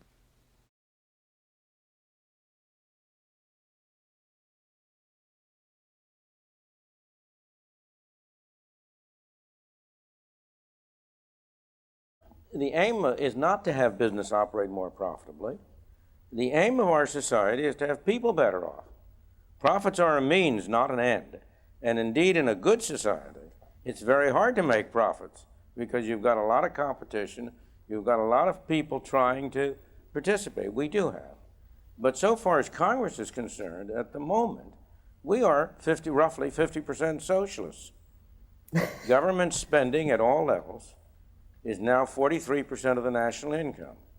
In addition, the government imposes regulations and rules on business that clearly take up another 10% or so of our income. So more than 50% of our resources are now being distributed and allocated by government. The best thing government could do, in my opinion, in order to promote the well-being of the consumers, which indeed would give more opportunity for entrepreneurs to get into business and to open up new business. The best thing government could do would be to cut its size. We have a great deal of downsizing by enterprises now. What we really need is downsizing by government. One more point. If you look at our real social problems, not our economic problems, but our social problems, almost all of them have been produced by government. We have one of our major problems, which has been mentioned, is that our school system is unsatisfactory. Why? Because in the main, it's a government monopoly. The private schools, on the whole, do a very much better job than government schools, just as socialism in general does a poorer job than private enterprise.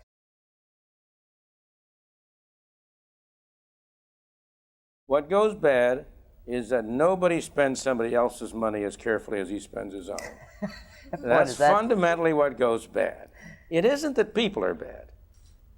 The same people, on the one hand, spending their own money, and on the other hand, spending somebody else's money, will behave very differently. And what goes bad is that people are sincere. The people who run the school system want to do a good job. They aren't bad people. It's not that at all. But they have no competition. They don't have to prove themselves. And therefore, they tend to stress their own interests. In the case of the school system, of course, the main problem, a major problem, is the extent of influence of the teachers' unions.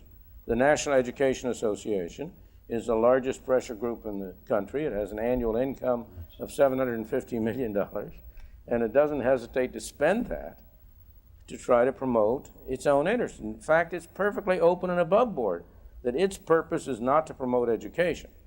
Its purpose is to promote the well-being of its members. And I don't blame them for that. That's what they're there for. But if you ask what goes wrong, in my opinion, that's what goes wrong.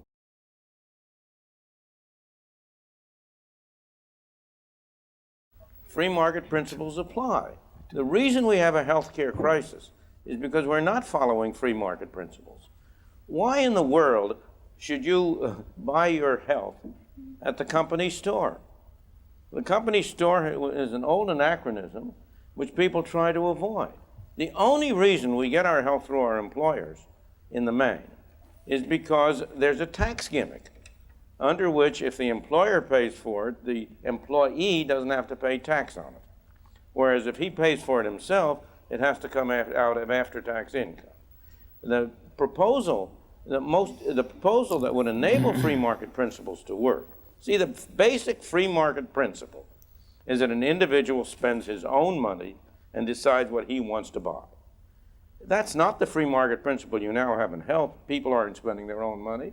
The employer is spending it. Well, I am, but I so seem to be the what only. we need, what's been proposed, and what I think would be a major step toward a free market system, would be the so-called Medi-Save accounts, whereby you'd retain this tax gimmick, but have the employer put the money in an account in an individual's own name, and he or she would be responsible himself for purchasing his medical care. And then that would enable free market principles to work.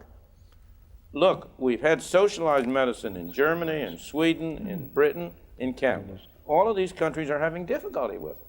There's not one of them that doesn't have long waiting periods, in which expenses have not been going up, in which you don't have a real problem.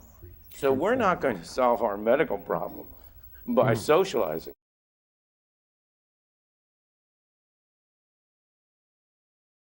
I think there's been a great myth about Japan and the United States. Japan has done very well, but it is not Japan Incorporated. It's not a miracle run by the Japanese MITI, Ministry for Industry and Trade. And that miracle, the supposed miracle, has collapsed, of course, in the last few years. You had a bubble economy with a stock market that was way out of line. It's come down. It's been cut in half. Japan is experiencing a severe recession. The output has been going down, not up. It's not a miracle country at all. And most important of all, if you ask the real question, the important question, what is the level of living of the people of Japan? Not what are these numbers about national income or GNP or balance of trade, but how well do the people in Japan live? You discover that they don't live that well. That the level of living, as best we can judge it in Japan, is about 2/3 to 3/4 of that in the United States. Go back to the reference to manufacturing. Employment in manufacturing has been going down, but manufacturing output has been going up sharply because productivity has been increasing. The problem in Japan is that they had a limited number of industries, those which were involved in the export industry, which were doing very, very well, like electronics, automobiles, and so on. On the other hand, their distribution system is very backward. The domestic services for people are not what they should be. Housing is small, land is scarce. It's a different kind of a world. And Japan is not a model for us to follow at all. On the contrary, Japan did best 10, 20 years ago when government in Japan was much smaller. What's happened, it's an interesting phenomenon. As government spending in Japan as a fraction of income has approached ours, it's been coming up. It used to be much less than ours. Now it's about equal. The rate of growth of Japan has gone down sharply. It was going up at a rate of about 8 or 10% a year, and then 5% a year, then 4% a year, and now it's going backward, minus. It will recover. The people of Japan are are very industrious, they're very hardworking, they have a relatively good educational system. So I'm not running Japan down, but it's not a giant that we have to worry about.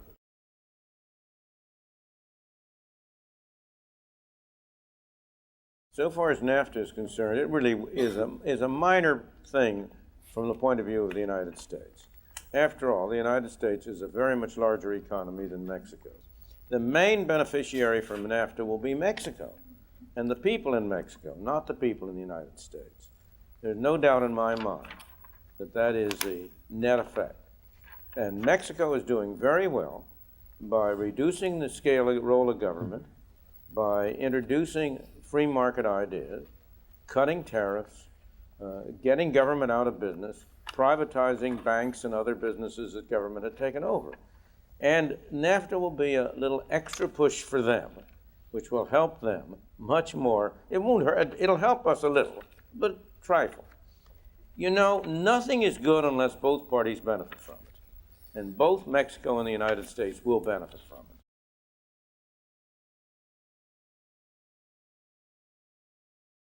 I would hope so. NAFTA is misnamed. It's not a free trade agreement, it's a managed trade agreement. I supported NAFTA as the lesser of evils. But it would really be very much better if we in the United States would simply reduce our tariffs across the board for everybody in the world. But so far as Latin America is concerned, it's been showing remarkable changes, beginning with Chile, going on to Mexico, now Argentina. One country after another in Latin America has unilaterally been lowering its tariffs, opening its markets up. And if we are sensible, we certainly will go as rapidly as we can to expand NAFTA to include all of the rest of the Latin American countries. And I believe that that is, in fact, what will happen.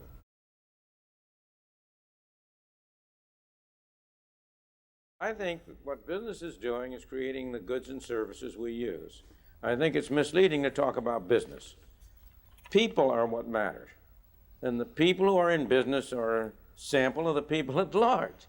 And you might just as well ask, are other people around doing things for us? And there's nothing more important they're doing than providing the food on the table, the clothes that we wear, and everything else. Why is it that we're so much better off today in those areas than we were when I was growing up? It's primarily because of the efforts of private business. And yet, as a nation, fewer and fewer of our resources are being devoted to that kind of activity. And where we're wasting money is in trying to do things we can't do. Okay. We're wasting money on these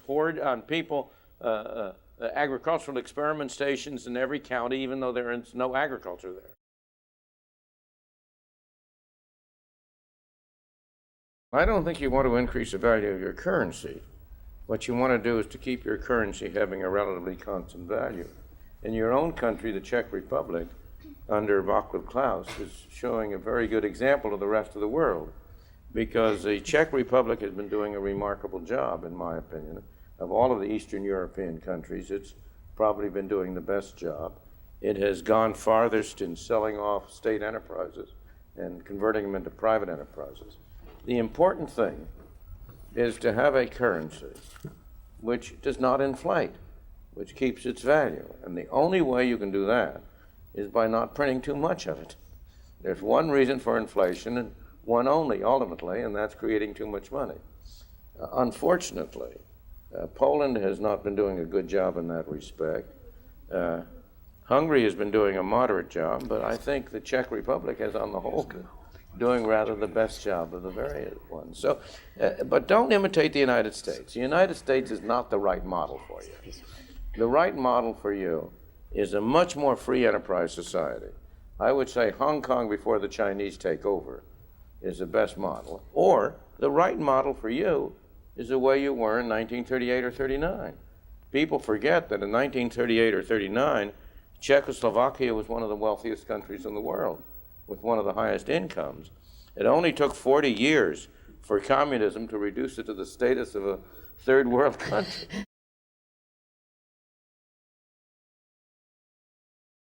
No, we're going the wrong way. I've been putting it in a very simple syllogism. Everybody agrees that capitalism has been a success. Everybody agrees that socialism has been a failure.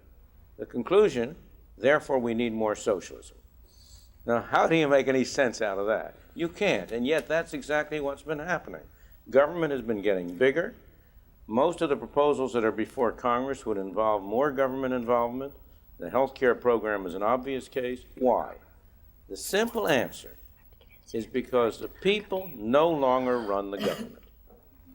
The government has become a self-generating monstrosity. We don't have government of the people, by the people, for the people. We have government of the people, by the bureaucracy, for the bureaucracy. And by the bureaucracy, I include members of Congress, because being a member of Congress has become a lifetime career. Incumbents, it's very difficult to displace them. In order to change that, in order to follow the rest of the world and move in the direction that we ourselves pioneered toward a greater role for free markets and for individuals, we need to change the incentives under which government operates. In my opinion, the most promising movement at the moment to produce such a change is the term limits movement, which has been moving like wildfire. State after state has passed a term limit amendment for its constitution. I'm very optimistic about the long run because I think the public at large recognizes what's wrong. The people know the government is too big and needs to be cut down. And sooner or later, the people are going to have their say.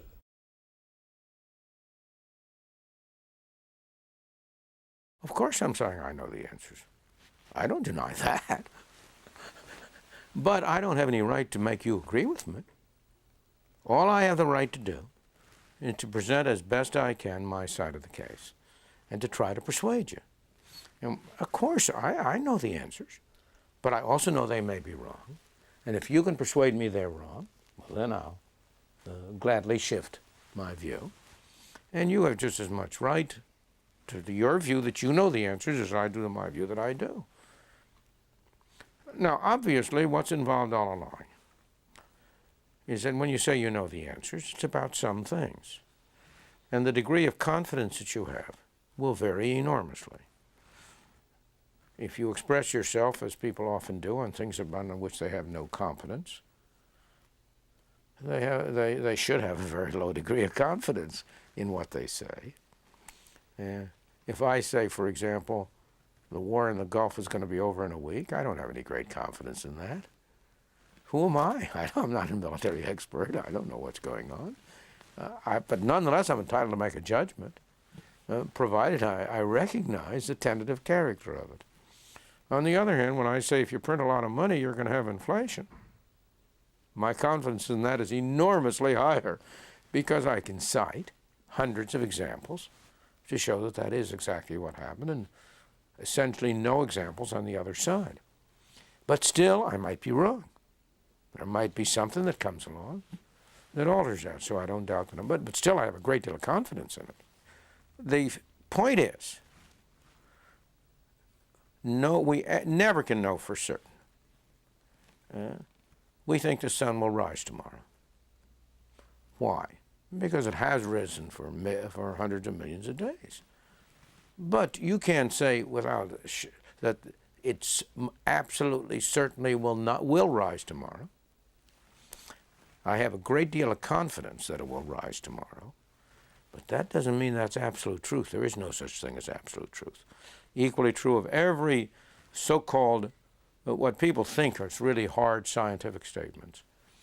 Sir Karl Popper, famous philosopher, and particularly of scientific methodology, has his book called Conjectures and Refutations.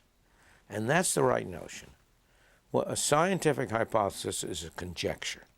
It's not a certainty. When I say, if you print a lot of money, you're going to have inflation, that's a conjecture. And I will continue to believe it until it's refuted by some evidence. But it's not an absolute truth.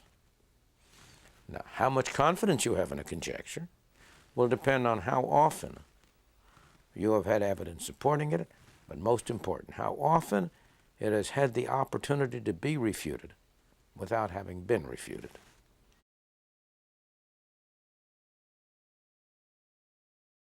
so far as my personal experience is concerned, as I mentioned before, the New Deal was a great benefit to me. The New Deal gave me my first job after. In fact, the New Deal, as I say, may well have been harmful for the economy, but it was very beneficial for me. I got a job there, earned more money than I'd ever earned before, was able to work on things I was interested in, was able to write some articles that were published and establish a little bit of a scientific reputation. And again, after I left Washington in the mid-30s, I went back during the war, worked at the Treasury for 2 years from 41 to 43, worked as a mathematical statistician for 2 years from 43 to 45, so that I personally have been a beneficiary of governmental activity. So there's nothing personal in it whatsoever. It's entirely a result of what I believe is evidence and analysis, theory and analysis.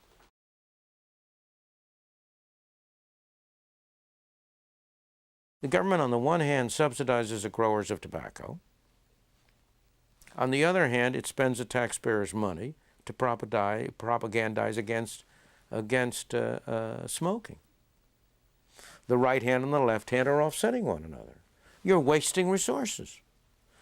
The government is spending the taxpayers' money to keep the price of milk at twice what it need be, of fluid milk, by milk marketing orders, dairy controls, farm price supports.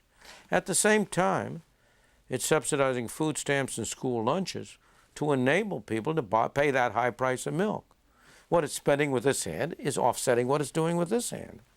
So most government expenditures are doing harm not because they're creating uncertainty, but because they're the equivalent of hiring people to dig holes and hiring other people to fill those holes up, because they're producing no economic product. Look, at the present time in the United States, governments at all levels are spending an amount of money equal to 43% of the national income. Is there a citizen of the United States who thinks he's getting 43% of his welfare from what the government is doing? People find it hard to believe that. Why? Because that government activity is so wasteful and so inefficient that the 50% or so that the private sector is providing, it accounts for 90% of his welfare, of the things he really uses and can use. Is a government, it isn't the fact that the government is wasting money on delivering mail inefficiently because it has a monopoly, is not producing uncertainty, it's just wasting the taxpayers' money. And you can go down the line.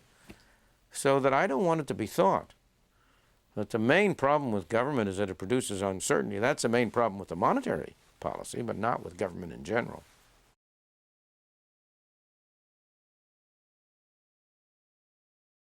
It's an interesting phenomenon that policy follows opinion, but only with about a 20-year lag. And the first example of that, of course, was a reaction to the Great Depression. Because during the whole of the 1920s and even earlier, intellectual opinion had been shifting towards socialism. In Britain, with the Fabian Society, in the United States, people don't realize that every economic platform, every economic plank of the Socialist Party platform of 1928 is now part of law. So, intellectual opinion was shifting towards socialism. Public opinion was not of that thing. The Great Depression had the major effect it did because it made people, public opinion, accept that intellectual opinion and say, oh, we had a Great Depression because the private enterprise system failed on us, and we need to call government to our aid, and these intellectuals who were talking about having government play a larger role were really right.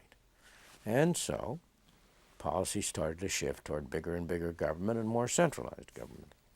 But as it did so, people started getting disillusioned, and particularly small groups of intellectuals around the world started getting disillusioned. And intellectual opinion started to shift the other way. Let me give you a dramatic example. Ronald Reagan was preaching the same thing in 1964 when he spoke on behalf of Goldwater as he was preaching when he was elected president in 1980. He could not have been elected on that platform in 1964. He is the only president in my lifetime who was elected not because he was saying what the people wanted to hear, but because the people had come around to wanting to hear what he was saying. He hadn't changed his opinions, but the public at large was getting fed up with what? With higher and higher taxes. With what? With inflation produced by government. With what? Increasing rules and regulations and governmental bureaucratic controls. So public opinion was beginning to share what had been happening in intellectual opinion. And once public opinion starts moving in that direction, with a lag of a decade or two, policy will follow. And that's why I was very optimistic that there was going to be a greater role for markets. More optimistic than was justified. We haven't achieved as much as I would have anticipated or expected. We have moved somewhat in that direction, but the greatest successes in that area have not come in the West. And indeed, well, I'll come back to that, but they've come in the East, obviously. The fall of the Berlin Wall, the end of communism in Poland and Czechoslovakia and Hungary is the most hopeful thing for human life, human policy, that has happened in my lifetime. It carries with it, however, problems for the United States. On the whole, I think it's been a bad thing for the United States because it's introduced complacency in the United States. We've been inclined to say, look at this. These people, our system has been working and theirs hasn't. And therefore what we've been doing, everything we've been doing must be right. I summarize this in the form of 3 propositions that are widely believed. Number 1, socialism is a failure. Everybody believes that now. Number 2, capitalism has been a success in enabling people to have a higher level of income and a higher degree of freedom. Everybody believes that. Proposition number 3. Therefore, the United States needs more socialism. Hard to render that consistent with the first 2 propositions, and yet it's what people believe. You don't hear talk in Washington about having more capitalism. You hear talk in Washington about how we need to have more government spending on schools. We need to have a stricter enforcement of drug prohibition. We need to have child care methods. We need to have the government pass Clean Air Acts. But if they were really taking the lessons of what's happened in Eastern Europe, they would be saying, or the people would be requiring their representatives in Washington to say, we should abolish Amtrak, we should get rid of farm subsidies, we should eliminate tariffs, we should cut the government down to size. But that's not what anybody is saying, although that's the lesson that is taught. Problems in the United States are exactly the same as the problems with the Soviet Union, with Poland and the others. The difference is that they were 100% socialist and we're only 50% socialist. But just as their 100% socialism produced problems that was beyond belief, every major problem in the United States, in my opinion, is coming from the 50% of our society that's socialist. I've mentioned education, which I think is, people talk about problems like budget deficits, like foreign trade deficits, and so on. Those aren't the real problems of the United States. The real problems in the United States are in education, which is disgraceful. We are spending more money on education per capita than any other country in the world, and we are getting poorer results. And we need to privatize it. The second major problem in the United States arises out of the attempt to prohibit the use of drugs. I have estimated that there are 10,000 deaths a year through homicides because of the attempt to enforce drug prohibition. That's not a number pulled out of the sky. It's based on a comparison of the rate of homicides during the 50s when there was little attempt to enforce drug prohibition, and the rate of homicide during the 80s, after you had first the drug war declared by Nixon, and then by each successive president since then. Drugs are a terrible curse. I'm not suggesting that they're a good thing or anything, but far more harm is being done by making them illegal than good. We are destroying our inner cities. We're destroying the life of people. We're killing people because of the wars being fought by the drugs. Because why? Because we create such enormous profit opportunities which would otherwise not exist. And more than that, I find it hard how anybody can justify the United States destroying a country like Colombia in Latin America because we cannot enforce our own laws. If we could enforce our own laws, there'd be no problem in Colombia. But we can't enforce them. And so we destroy Colombia. How can you justify that? It's disgraceful. And it would go on and on and on with that. But there's no question in my mind that far more harm than good is being done. And that you would have less drug addiction and less harm from drug addiction in a world in which it was decriminalized than in the present world. We went through this once with prohibition in the 1920s and 30s. Why do we have to go through it again? Because people seem not to be able to learn from experience. That's another problem, and that's traceable to government. The savings and loan debacle, traceable to government, obviously. It was the inflation of the 70s, plus a set of rules and regulations under which the government said to the savings and loans, we'll play heads you win, tails I lose. So that. Now, we have a problem of infrastructure. It's a fascinating thing. In the 1930s, out here in San Francisco, they were able to build the Golden Gate Bridge and the Bay Bridge. People say we couldn't afford to do that now. But we're 3 times as wealthy now as we were then. How come we could afford to do it then? The answer is because the government wasn't doing all the other things that it has no business doing. And you could go down the line. So the problems we have are primarily problems created by ourselves, by that socialist sector, of exactly the same character as the problems created in Eastern Europe by a 100% socialist sector. And that's why when I was in Poland not a few months ago and I gave a talk there, the title of my talk was Why the United States is Not the Right Model for Poland. What the right model for Poland is the United States 100 years ago, or Hong Kong before the Chinese started taking it over more recently. It is a right model that we can afford all the nonsense and the harm that government is doing because we had 100 years of a real free market on which to build up our wealth, and therefore we're wealthy enough to afford to waste half of our product. But Poland isn't wealthy enough to do that. Czechoslovakia isn't wealthy enough to do that. If you want to see the power of institutions, just look at how it is that 30 years of socialism can convert Czechoslovakia from one of the wealthiest countries in the world, which it was in the 1930s. It had higher income than Britain. It was on a level with the United States.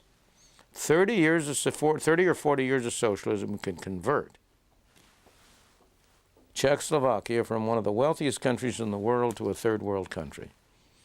40 years of socialism can produce a West and East Germany, coming from the same background, the same source, starting from the same point, which are as wide apart as they are.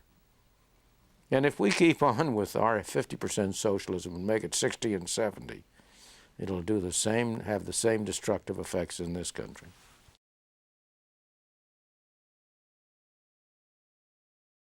If you look back, the period of the 19th century, let's say 1870 to 1914, the period of the greatest amount of private charitable activity in the history of the world. Carnegie libraries, private hospitals. It's a very interesting exercise to go down and look in the World Almanac at the list of nonprofit institutions and when they were founded. Boy Scouts, Red Cross, you go down all of the list.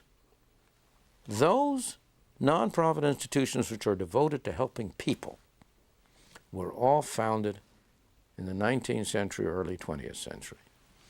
The ones that were founded after 1920, and particularly after the 1930s, were primarily professional organizations, associations devoted to special interests. Very few organizations devoted to helping people, like the Salvation Army or the Red Cross or what I've described before, are founded after that. Government has taken over responsibility for it. People say, why should I have to contribute to that? The government is doing that. I'm paying tax money. So what's happened? It's not that people have become less willing to make voluntary grants, but they've gone in a different direction.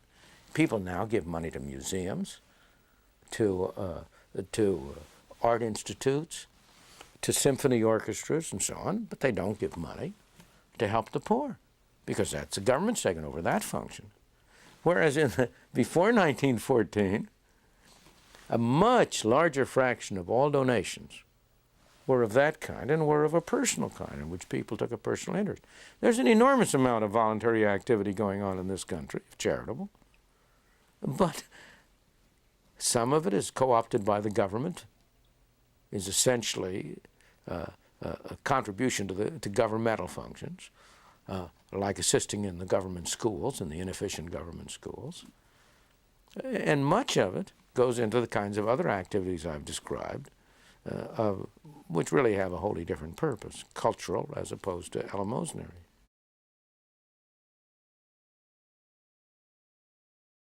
Economics is one discipline among many. I'm not saying every young man, there isn't room for everybody in economics. Some people will find they're interested in economics. Some people are interested in physics. Some people are interested in mathematics. The important thing is for people to try to find an activity in which, as I said before, they are going to get paid for doing something they enjoy doing. They ought to try to find an activity in which they want to work overtime. If they can learn more about the way the world works, they can contribute to forming a public opinion which will be in favor of things that will help the society instead of hurt it. It's very simple. Economists have regarded as one of their main functions over more than 200 years to try to persuade the people that free trade is better than protectionism. They have never succeeded. But yet, if they had not been doing that, I'm sure we'd have a lot more protectionism than we do now. I sound like one of these presidents of the Federal Reserve System, and I don't like that. But I think it is true that we're not going to succeed. We're going to preach. We're going to preach on the basis of what we believe to be real evidence. 99% of the economists believe in free trade. And there's very little disagreement on that. That's why I chose that. And we'll have a little effect. But that little effect will pay our salaries and will more than compensate society for having provided us with food and clothing and housing and a little bit of extras for luxuries. You develop your own capacities. You do what you want to do. Don't do anything because you think it's going to help other people. Because you may be wrong. How the devil do you know what's good for other people? But you know what's good for you. You know what you really enjoy doing. You know what your talents are and what your qualities are. You develop your own qualities and your own talents, and the sum of a lot of people doing that will be a beautiful society. And don't waste your efforts on trying to tell other people what's good for them.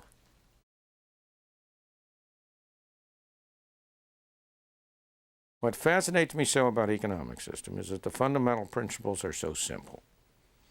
You feel as if anybody can learn in 2 days the basic fundamentals of economics. They're very simple. The elementary principles of economics are trivial. People can spend their own money better than they can spend more carefully than they'll spend anybody else's. Buy low, sell high, go down. The principles are very simple. And yet, it seems to be so hard for people to understand them. And people so often get them wrong. And the major reason they do and this is what is really fascinating, is that almost always what's true for the individual is the opposite of what's true for everybody put together. You go down the street and you buy some strawberries. You think you can buy as many strawberries as you want at the price that's posted, and you're right. But let's suppose everybody in the country tried to buy more strawberries. There wouldn't be any more strawberries. The total quantity of strawberries is fixed. The price would have to go up. So from the point of view of the individual, the quantity is variable and the price is fixed. For everybody together, the quantity is fixed and the price is variable. And what's true for strawberries is true for almost everything you can think of. And that's why, in my opinion, ordinary people are so subject to economic fallacies, because they tend to extrapolate from what's true for them as an individual for what's true for everybody. And almost always that's a wrong extrapolation. Oh, it's human behavior, but it's not psychology. And the reason it's not is because psychology is concerned with the individual. Economics is concerned with a collection of people. And that's why it's not psychology. It's because it's average behavior that we're looking at, whereas the psychologist is looking at the individual. And the aberrations that will be of most interest to the psychologist will average out from the point of view of the economist. So it's not about psychology.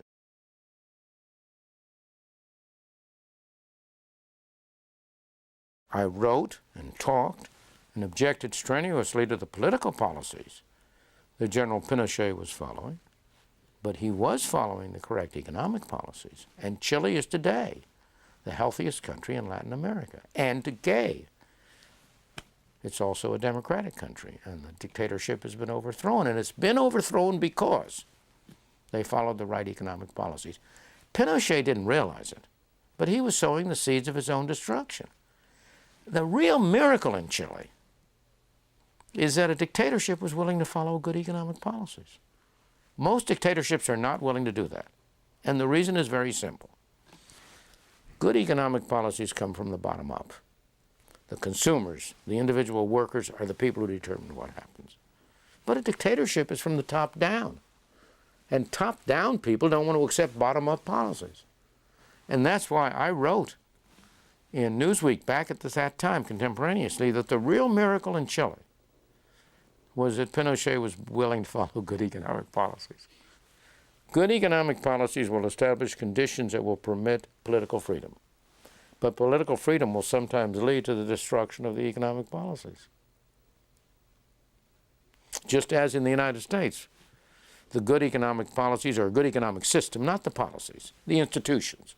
The institutions of private property, which is the essence, and freedom to trade and freedom to buy and sell, created the conditions which supported political freedom in the United States throughout its history. But political freedom in the United States has now been producing the conditions which over the last 50 years destroyed much of the economic system, took over half of it. So that time and again, just as people are suicidal in their impulses, just as business enterprises are suicidal in their impulses, they favor government policies like tariffs and subsidies, which will destroy the very basis of their existence. And they are suicidal. So the relationship between, I must say, this is one area in which I have changed my views drastically over the years. I used to say that economic freedom is a necessary but not a sufficient condition for political freedom. That's a true statement. But I also used to believe that economic freedom and political freedom went together in the sense that political freedom contributed to economic freedom and vice versa. I no longer believe that. I believe there's a very strong tendency that has to be fought all the time for political freedom to lead to the destruction of economic freedom. Now let me emphasize, I believe very strongly in freedom, both political and economic. But I think you have to be more sophisticated. You have economic freedom, and you have human freedom, and you can have human freedom without political freedom. And then you have political freedom in the sense in which we mean it, that people can vote for their own leaders. Hong Kong is a marvelous case in point. no political freedom whatsoever, but yet the most extensive human freedom. Probably no place on earth where people were freer to speak, to write, to talk, to say anything they wanted before the Chinese took over from the British.